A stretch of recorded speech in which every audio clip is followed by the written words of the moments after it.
வீட்டு மசாலா மீனை பொரிக்கலாம். அதுக்கு மிளகு, சீரகம், சோம்பு, இஞ்சி, பூண்டு, தக்காளி இதுல மிக்ஸி தான் அரைக்கணும். மிளகாய் தூள், உப்பு தூட அரைச்ச மிளகா சேர்க்கலாம். இதோட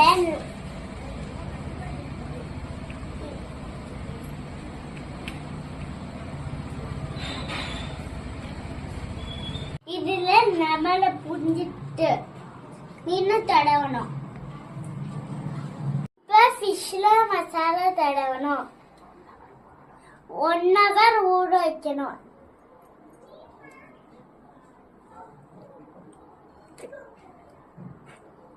வீட்டு மசாலா பொரிக்க போறோம். நம்ம வீட்டு மசாலா மீன் ரெடி.